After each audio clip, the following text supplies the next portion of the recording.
Chicken पालक, तेल 1/3 cup, mix अदरक लहसुन का पेस्ट 1.5 खाने का चम्मच, चिकन 400 ग्राम, चिकन को हाफ फ्राई कर लें, अचारी मसाला 1.5 खाने का चम्मच, काली मिर्च, जीरा, साबुत धनिया हम वजन कूटा हुआ आधा चाय का चम्मच,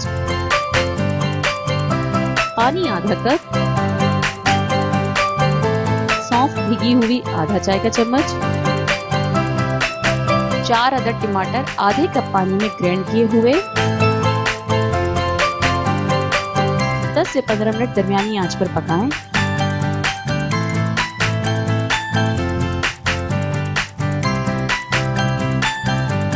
पालक आधा किलो अच्छी तरह मिक्स कर लें।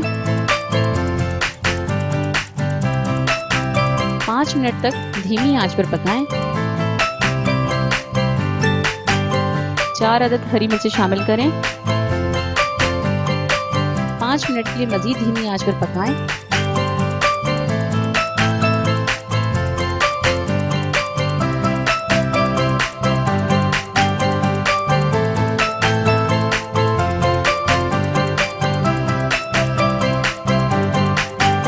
Tomato, like and subscribe.